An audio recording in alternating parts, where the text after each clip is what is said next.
Yo, what is going on, you guys, and welcome back to the channel. In today's video, I got a brand new credit card in my hand and I'm so excited to make this video. This is a card that I've wanted to get for a while. This is the World of Hyatt credit card, and the reason why I haven't been able to get it is because it's affected by that 524 rule. This is not a business card. This is a personal card. It's affected by the 524 rule, and it's always prevented me from getting it. So in today's video, we're going to go over exactly why I chose to get this card. We're going to talk about the benefits of this card, whether or not this card is worth it, and whether or not this card is something you guys should consider adding to your credit card arsenal. Before we get started with this video, this is the stuff that I got with the card. It's not very interesting. I feel like I don't need to make an unboxing video on this just because it just came in a regular envelope. Comes with this little pamphlet, which has like other things related to the card. It's really just some of the benefits of the card. Most important thing that I got is on this piece of paper that I have in front of me, and that's actually telling me exactly what my credit access line is. So my credit access limit, oh, that's out of focus. Oh, I don't want to touch the focus because it's going to go out of focus.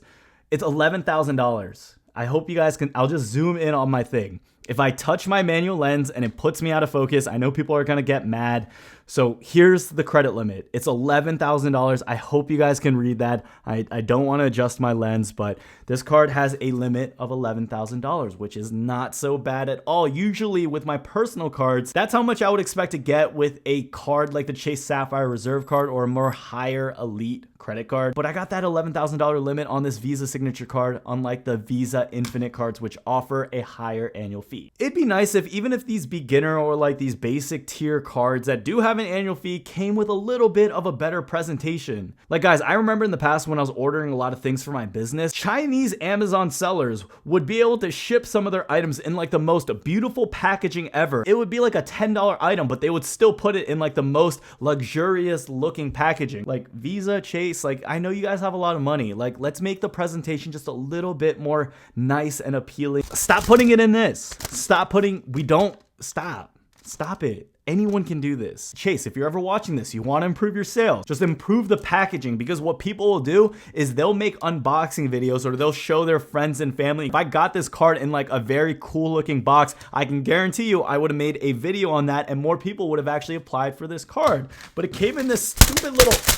Anyway, sorry about that, you guys. That was my rant. Back to the video. So the reason why I chose to actually get the World of Hyatt credit card is just because I have had really good experiences at Hyatt hotels. So when we're talking about the major hotel brands, I usually look at the three of them. It's going to be Marriott, Hilton, and Hyatt. Hilton and Marriott have big footprints, but often I find myself just getting a better experience at Hyatt hotels because I can find myself getting a lot more value when I use my points, like my ultimate reward points, and I transfer them over to Hyatt, or just whenever I'm going to one of their own category 1 hotels. I find that it's a lot better than any of the base category hotels that Hilton or Marriott provides. Now, one of the most memorable experiences that I had at a Hyatt hotel was that I called in and let them know, hey, like this is my 2-year anniversary with my girlfriend, and I was staying at the Hyatt Regency Hudson River area, and they actually gave us a complimentary suite upgrade. We had a free $50 full breakfast. We also had champagne and like chocolates, and it was just such a good experience, and that just made me want to be loyal to these hotel brands. Now, recently I read a very interesting article regarding the cost of hotel loyalty programs. To consumers like us, if we get like the highest hotel status, you usually have to spend a lot of money on those credit cards for that hotel, or you have to spend a lot of nights at that hotel in order to be able to qualify for those elite nights. Once you get those elite nights, they transfer over to loyalty, and if you guys get like the highest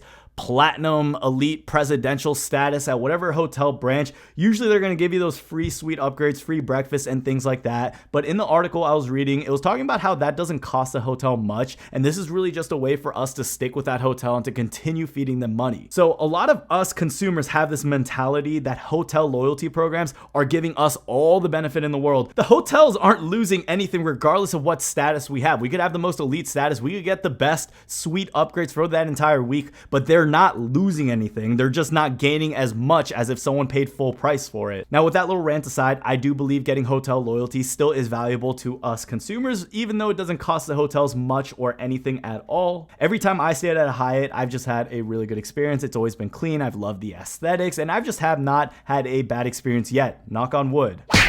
Now let's talk about the benefits of this card. This card actually has an annual fee of $95. I really consider this one of the best hotel cards because you guys get a positive return on value, and that's something that we look out for whenever we're applying for new credit cards. I actually see some people applying for more than one of these cards. There's a couple methods you guys can do to do that, but generally people are going to get someone like a player two, maybe their spouse or a very close friend, to be able to get that card and pay them that annual fee for them to hold two of these cards to be able to use the main benefit, and that's actually getting one free category 1 to 4 night on this card. If you're paying a $95 annual fee and you're getting a hotel room that costs you maybe $150 or $200, you're finding yourself actually getting a positive value of $50 to $100 more than what you actually paid. So in essence, you're prepaying for some of these rooms, but if you're someone who's planning on staying at a Hyatt resort anyways, that's just free money right there. Now, in addition to that, this card does come with a welcome bonus of 25,000 points after you spend $3,000. In addition to that, you get 9x at Hyatt hotel resort spend. It's not too bad, but like I said, you actually have to spend this card at a Hyatt resort to be able to maximize that category. In addition to that, you actually get status with this card. So if you have no status at all, you're just considered a rookie, which is a member. After that, you're considered a discoverist, and you actually can get discoverist completely for free just by holding this card. This is right under explorist and then globalist. Guys, globalist is a flex. I actually had someone book our room who had a globalist status. We had 4 p.m. checkout, and I've never felt so entrepreneurial in my life. There's been a couple times in my life where I felt like, dang, okay, this is actually what luxury feels like, and that was actual luxury. Checking out at a hotel at 4 p.m., that was the greatest thing I've ever experienced in my entire life, and I will sacrifice anything to be able to experience that again. So that's why I do value these hotel cards quite a bit. The main benefit of this card is generally this is going to be a keeper card. For that first year, you're getting positive value regardless of the way you see it. You're getting positive value because you're getting the welcome bonus and you're getting that free anniversary night. Year 2, year 3, year 4, year 5 is going to be dependent on how much you travel. Say you decide to focus on your career, or you're deciding you're focusing on school and you're not going to travel at all, and you have to go out your way to be able to stay at a Hyatt hotel, then it's not going to be worth it. And that's when you guys can decide whether or not you want to get rid of this card. So maybe you're interested in this card now. When should you apply for this? Well, for me, I always take into consideration the 524 rule. Just because this is a co-branded card with Chase, it is affected by that rule. In the past, back in the OG days, this card did not add to the 524. It was kind of like business credit cards. It did not add to it. But within this past year, they actually got rid of that. So it does add on to the 524 rule, and it is affected by it. So if you guys have way too many accounts open, if you guys have more than 5 cards open within the last 24 months, I recommend going for this card if you guys are at 124, 224, or 324, because if you're at 424 right there, I wouldn't recommend wasting that slot on this card. I would actually get yourself a business credit card, because you guys can get multiple business credit cards without adding to 524 and always having that slot open. So for me, I always try to stay at least under 424 just in case of a rare experience where there's like some crazy welcome bonus offer, which does happen from time to time, especially when they come out with new cards, or if they really want people to sign up for a particular card. I always want to have a slot open just in case for times like that. If you guys don't know what 524 is, we'll have a card listed just somewhere in the corner where you guys can check out later. Now, another factor you guys need to consider before applying for this card is whether or not you want to consider yourself a loyalist to the Hyatt brand. Now, you don't necessarily have to commit to the Hyatt credit card or the Hyatt brand itself, but just understanding what your preferences are. Maybe if somewhere you travel, they only have Marriott hotels in that certain destination, then maybe you would want to get the Marriott Bonvoy business card or one of the Marriott Bonvoy cards before going for the World of Hyatt card. I always take into consideration what my personal needs are, and if I know I really like a certain hotel branch and it may not be this card, then I'm definitely going to prioritize myself to getting those first before I get something like this. Now, an easy no-brainer is that if you guys love Hyatt, if you guys do not have this card, if you guys are under 524, and if you guys can find yourself spending a lot of money and you guys want that 9x back, at that point it's really a no-brainer to actually get this card, just because you're going to find yourself getting way more positive expected value than you would with any other card. So I actually consider the World of Hyatt card one of the best hotel cards out there. I've actually said that quite a bit throughout my channel. If you guys have been with me for quite a while, you will hear me saying the World of Hyatt card is on my list. I want this card. I need this card at some point. The reason why I consider this one of the best hotel cards is because there's really no large commitment. If we look at a card like the Hilton Aspire card, that card has an annual fee of close to $500.